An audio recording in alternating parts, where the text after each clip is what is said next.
everyone.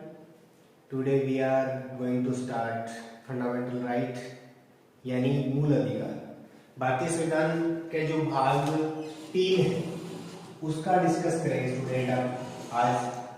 यानी भाग 3 है, उसमें हमने भाग फर्स्ट पढ़ा था, उसमें संघ व राज्य क्षेत्र पढ़े थे।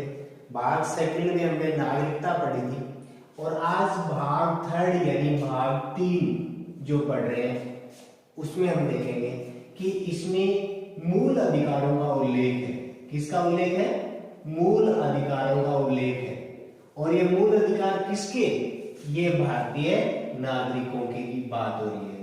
यानी हम जो नागरिकों के मूल अधिकार है उनकी बात कर रहे हैं। कौन से भाग में?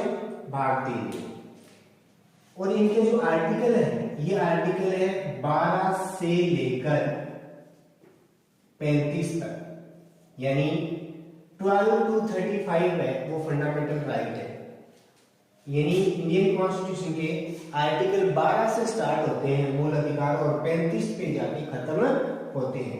अब ये जो मूल अधिकार है, क्योंकि भारतीय संविधान में जब हम इसका स्ट्रक्चर तैयार करेंगे तब मैं बताऊंगा आपको कि हमने बहुत से जो तत्व है या बहुत से फैक्ट है वो अदर जो कंट्री है उनसे अडॉप्ट किए हैं, उन कंट्रियों से लिए हैं। तो मूल अधिकार है वो हमारे अमेरिका के संविधान से प्रभावित है ना? अमेरिका के संविधान से ये लिए गए हैं, है ना? अमेरिका के संविधान से प्रभावित है। इसका मतलब क्या है? इसका मतलब स्टूडेंट ये है कि हमने मूल अधिकार लिए हैं वो कौन किसके संविधान से लिए? अमेरिका के संविधान से लिए हैं। वहां बिल ऑफ राइट्स बोलते हैं, इंडिया में इसको फंडामेंटल राइट या मूल अधिकार के नाम से जाना जाता है। अब देखिए ये जो कुल मूल अधिकारों की संख्या है ये भारतीय संविधान में 7 है।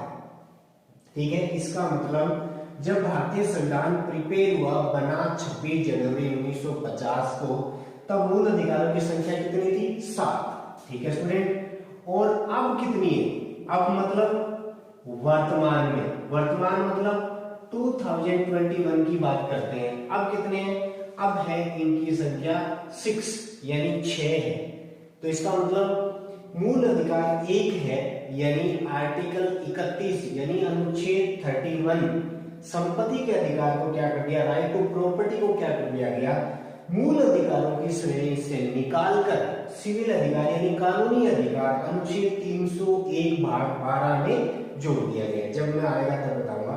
ठीक है स्टूडेंट, अब जो हम बात करते हैं पहले ये 7 मूल अधिकार है कौन कौन से? देखिए, हम पहला मूल अधिकार बोलते हैं, इसको बोलते हैं समानता का अधिकार। कौन सा अधिकार? समानता का अधिकार। ठीक है, राइट टू इक्वलिटी बोलते हैं इसको। क्या बोलते हैं? राइट टू इक्वलिटी, समानता का अधिकार। और इसका अनुच्छेद है 14 से 18 यानी 14 to 18 भारतीय संविधान में अगर है तो किसका मेंशन है? राइट टू इक्वलिटी, समानता के अधिकार है। सेकंड देखिए स्टूडेंट, इसमें है स्वतंत्रता का अधिकार। कौन सा है? स्वतंत्रता का अधिकार है। और स्वतंत्रता का अधिकार है यानी राइट टू फ्रीडम। इसका अनुच्छेद कौन सा है? 19 से लेके 22 तक यानी 19 to 22 राइट टू फ्रीडम। ठीक है, सेकंड नंबर का। थर्ड है यानी शोषण के विरुद्ध अधिकार। कौन सा है? शोषण के विरुद्ध अधिकार, राइट टू अगेंस्ट एक्सप्लोटेशन यानी राइट टू अगेंस्ट एक्सप्लोटेशन वो है 23 व 24 में, यानी अनुच्छेद 23 और 24 में किसका है? शोषण के विरुद्ध अधिकार है वो है स्टूडेंट। चौथा देखिए कौन सा है अपना?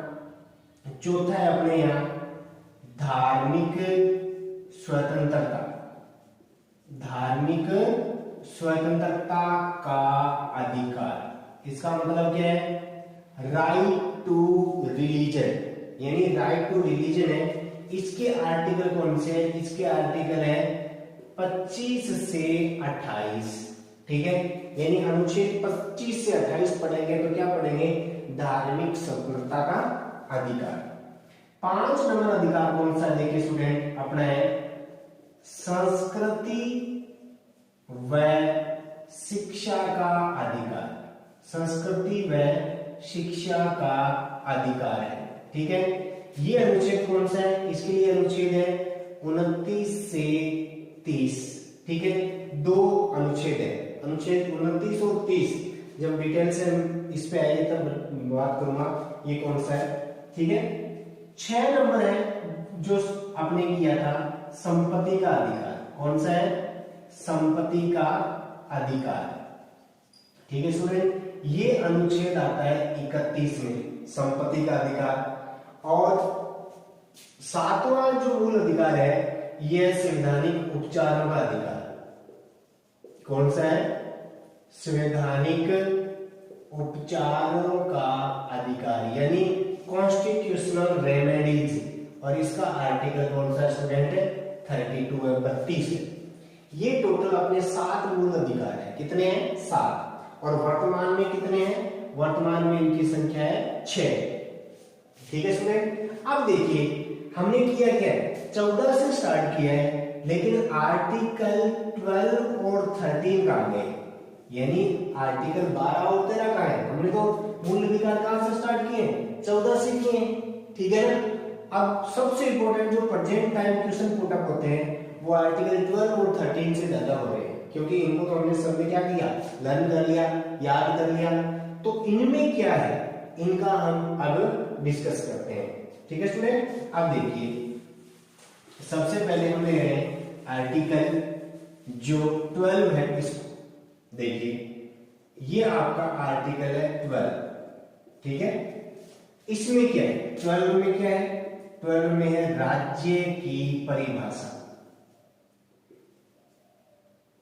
राज्य की परिभाषा यानी डेफिनेशन ऑफ स्टेट, राज्य की परिभाषा। इसका मतलब राज्य किसको बोलते हैं? देखिए स्टूडेंट, राज्य में क्या क्या चीज इंक्लूड है, यानी राज्य शब्द की बात करते हैं। सबसे पहले यहां कॉमनवेल्थ शब्द था। कौन सा? कॉमनवेल्थ शब्द था, जो किसने यूज किया था? वो हॉब्स ने किया था। इसका मतलब राज्य को पहले सबसे पहले क्या बोलते थे? कॉमनवेल्थ बोलते थे। या कॉमनवेल्थ शब्द किसने दिया था? हॉब्स ने दिया था, ठीक है। राज्य शब्द है ये किसने दिया? ये दिया मैकियावेली ने। किसने? मैकियावेली ने, ठीक है, ये दिया। तो वर्तमान में जो स्टेट शब्द है, राज्य शब्द है, जो एक देश के लिए यूज करते हैं या एक नेशन के लिए यूज करते हैं, वो राज्य शब्द है, ठीक है। इस राज्य शब्द की परिभाषा क्या है? इसका मतलब जिस देश में, यानी केंद्र सरकार में, सरकार प्लस केंद्र सरकार के जितने भी ऑर्गन्स हैं यानी अंग है वो, फिर राज्य सरकार प्लस उसकी विधायिका, ठीक है स्टूडेंट। विधायिका में आपको पता ही कौन कौन शामिल होते हैं, जितने, यानी व्यवस्थापिका तो होती है और मिनिस्टर के रूप में कार्यपालिका भी इसमें शामिल होती है, ठीक है। लोकल गवर्नमेंट यानी स्थानीय सरकारें, जिसमें अर्बन और रूरल यानी पंचायती राज और जो शहरी है वो दोनों। इसके अलावा निजी वे संस्थाएं जो राज्य के लिए कार्य करती है, इन सब को मिला के क्या बोला जाता है? राज्य बोला जाता है। कहने का मतलब जो भारतीय टेरिटरी है, भारतीय क्षेत्रफल है, इसमें वे सभी संस्थाएं या वे सभी फैक्ट राज्य के रूप में काउंटेबल होंगे जो भारत देश के लिए कार्य कर रहे हैं। इनको हम क्या बोलते हैं? राज्य बोलते हैं। तो हमारे दिमाग में आता है क्या गवर्नमेंट के तीनों अंग है क्या राज्य में इंक्लूड है? हाँ है। क्या LIC या ONGC या जो ऐसी निजी संस्थाएं जो राज्य के लिए काम करती है वो राज्य शब्द में इंक्लूड है? हाँ है, ठीक है ना। इसका मतलब भारतीय क्षेत्रफल में वो सभी फैक्ट जो राज्य के लिए काम करते हैं वो राज्य शब्द के लिए परिभाषित किए जाते हैं, ठीक है ना। ये राज्य की परिभाषा है। अब हम बात करते हैं कि अनुच्छेद 13 क्या है, अनुच्छेद 13 में क्या है। 13 में देखो स्टूडेंट क्या है, ये अगर मूल अधिकारों पर कोई अल्पीकरण किया जाता है, मूल अधिकारों का अल्पीकरण किया जाता है या कम किया जाता है तो वो काउंटेबल नहीं होंगे। इसका मतलब ऐसे संशोधन जो मूल अधिकारों पर बैन करते हैं उनको कोर्ट में वाद योग्य माना जाएगा। उनकी जांच कहां हो सकती है? उनकी जांच न्यायपालिका में होगी। इसका मतलब क्या है? ऐसे कोई भी संशोधन मान्य नहीं होंगे जो मूल अधिकारों को क्या करते हो, अल्पीकरण करते हो, कम करते हो, वो मान्य नहीं होंगे। मान्य नहीं होने का मतलब यह है अगर वो है तो न्यायपालिका में क्या है, वो वाद योग्य होंगे, उनकी न्यायपालिका जांच कर सकती है। और अनुच्छेद 32 और 226 के अकॉर्डिंग, 32 के अकॉर्डिंग सर्वोच्च न्यायालय और 226 के अकॉर्डिंग उच्च न्यायालय अगर ऐसे कोई कानून बना दिए जो मूल अधिकारों को प्रतिबंधित करते हैं तो सर्वोच्च न्यायालय यानी सुप्रीम कोर्ट आर्टिकल 32 के अकॉर्डिंग और हाई कोर्ट आर्टिकल 226 के अकॉर्डिंग उनको प्रतिबंधित कर सकते हैं, निलंबित कर सकते हैं। क्योंकि गार्जियन कौन है मूल अधिकारों की?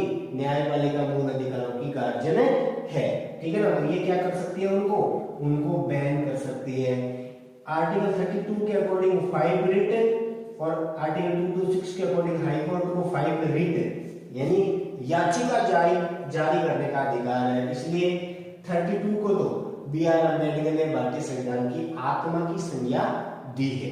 ठीक है स्टूडेंट, अब हम आगे डिस्कस करते हैं जो हमारे मूल अधिकार स्टार्ट होते हैं उनकी बात। स्टूडेंट कोई भी अगर आपको इसमें से समझ में नहीं आ रहा या डिस्प्यूट हो या डाउट हो, ठीक है ना, तो कोई बात नहीं, आप यानी वो डाउट पूछ सकते हैं मेरे से, ठीक है। कमेंट बॉक्स में लिख दोगे, मैं उसका पक्का सॉल्यूशन करूंगा। क्योंकि कंप्लीट कोई नहीं होता, हो सकता है किसी में मिस्टेक हो, लेकिन फिर भी मैं बहुत अच्छी बताने की कोशिश करूंगा। अब पहला है विधि के समक्ष समानता। विधि के समक्ष समानता, ये अनुच्छेद है स्टूडेंट 14, आर्टिकल 14 है, यानी before law we are equal. कानून के सामने सभी लोग क्या है? समान है। कहां? भारत की बात हो रही है, ठीक है। कानून की दृष्टि से सभी लोग समान है। यहां दो शब्द है, दो शब्द यूज किए गए हैं। एक तो समान संरक्षण, ठीक है, और एक विधि के समक्ष, ये दो शब्द यूज किए गए। समान संरक्षण शब्द है वो हमने अमेरिका से लिया है, ठीक है स्टूडेंट, और विधि के समक्ष है वो हमने शब्द है वो ब्रिटेन से लिया है। ये दो शब्द इसी आर्टिकल में 14 में विधि के समक्ष यानी संरक्षण समान है। इसका मतलब क्या है? कानून किसी के साथ ऊंच नीच नहीं करेगा, वो सबके साथ समान भाव से देखेगा, सबको इक्वल आईज से देखेगा। इसलिए कहते हैं कि before law we are equal. कानून किसी के साथ भेदभाव नहीं करेगा। हाँ, कुछ अपवाद है, जैसे कि राष्ट्रपति है, जैसे कि राज्यपाल है, ठीक है, जैसे कि अलग मिनिस्टर्स है। इनको अगर कोई स्पेशल प्रोविजन प्रोवाइड करवा रखा है तो वो आर्टिकल 14 का उल्लंघन नहीं माना जाएगा, क्योंकि इनको स्पेशल प्रोविजन प्रोवाइड करवा रखे हैं हमने, ठीक है ना, कि इन पे जैसे राष्ट्रपति और राज्यपाल पहले उनके कार्यकाल के दौरान या उनके बाद इन पर कोई केस नहीं हो सकता, ठीक है। जितने हमारे मिनिस्टर्स हैं उनको बैठक स्टार्ट होती है पार्लियामेंट या विधानसभा की, उनकी 40 दिन पहले और 40 दिन बाद उनको अरेस्ट नहीं किया जा सकता। तो ये हाँ 14 के अगेंस्ट है, विधि के समान संरक्षण का अपवाद है लेकिन उल्लंघन नहीं है, ठीक है ना। ये अपवाद जरूर है लेकिन इसका उल्लंघन नहीं है, उनको स्पेशल प्रोविजन प्रोवाइड करवा रखे हैं। दूसरा क्या है स्टूडेंट, आर्टिकल आपका जो 15 क्या कह रहा है? 15 कह रहा है कि भारतीय संविधान आपके साथ जाति, रंग, ठीक है, भाषा, निवास स्थान, ठीक है, जाति, रंग, भाषा, निवास स्थान, धर्म के आधार पर, ठीक है, धर्म के आधार पर क्या नहीं करेगा? भेदभाव नहीं करेगा। इसका मतलब स्टेट आपके साथ क्या नहीं करेगा? Colour, caste, gender, sex, ratio base पर किसी भी प्रकार का डिस्क्रिमिनेशन नहीं करेगा। किस आधार पर? जाति, रंग, भाषा, निवास स्थान और धर्म के आधार पर भेदभाव नहीं करेगा। ठीक है, इसमें स्टूडेंट आप देखिए आर्टिकल 15(3) है, यानी 15 का जो पार्ट 3 है वो क्या करता है, वुमेन्स यानी महिला व बच्चों को स्पेशल प्रोविजन प्रोवाइड करवा रखा है, प्रोटेक्शन प्रोवाइड करवा रखा है, संरक्षण प्रोवाइड करवा रखा है। क्या संरक्षण है ना, ये टाइप का रिजर्वेशन है। तो ये किसका उल्लंघन नहीं है? समानता के अधिकार का उल्लंघन नहीं माना जाएगा। क्या कर रखा है 15(3) में? महिला व बच्चों स्पेशल प्रोविजन प्रोवाइड करवा रखा है, संरक्षण प्रोवाइड करवा रखा है। तो ये किसका उल्लंघन नहीं माना जाएगा? अनुच्छेद 15 का उल्लंघन नहीं माना जाएगा। अनुच्छेद 15 में क्या? जाति, धर्म, लिंग, वंश के आधार पर राज्य आपके साथ क्या नहीं कर सकता? भेदभाव। स्टूडेंट वर्तमान में निवास स्थान के आधार पर, निवास स्थान के आधार पर कोई भी राज्य आपके साथ वर्ग विभेद कर सकता है। कैसे? अभी जैसे ये कानून बन रखा है, कुछ राज्यों ने उस पर बैन लगा दिया। जैसे एग्जांपल बताता हूं मैं आपको, मध्य प्रदेश सरकार ने, यानी मध्य प्रदेश की सरकार ने एक कानून बनाया कि मध्य प्रदेश की पुलिस और मध्य प्रदेश की टीचर भर्ती में, यानी अध्यापक भर्ती में केवल मध्य प्रदेश के लोग ही पार्टिसिपेट करेंगे, बाकी नहीं। इसका मतलब देखो किस आधार पर कर दिया? निवास स्थान के आधार पर, यानी बाकी राज्यों के लोग हैं वो किस में भाग नहीं लेंगे, इसकी जो कंपटीशन एग्जाम है इसमें पार्टिसिपेट नहीं करेंगे। तो इसका मतलब राज्य किस आधार पर वर्ग विभेद कर सकता है? निवास के आधार पर। लेकिन फिलहाल एंटी गवर्नमेंट ने इस पर रोक लगा दी है ना, कि भाग ले सकते हैं बाकी स्टेट के। इसका मतलब ऐसा कुछ है कि कोई भी राज्य चाहे तो ऐसा कानून बना सकते हैं कि निवास स्थान के आधार पर कोई भी राज्य वर्ग विभेद कर सकता है। अब नेक्स्ट वीडियो में हम स्टूडेंट 16 से देखेंगे, है ना। इसलिए आज हमने मूल अधिकार छोटा सा पढ़ा है, जो हो मुझे लगता है आपको पसंद आएगा। ठीक है स्टूडेंट।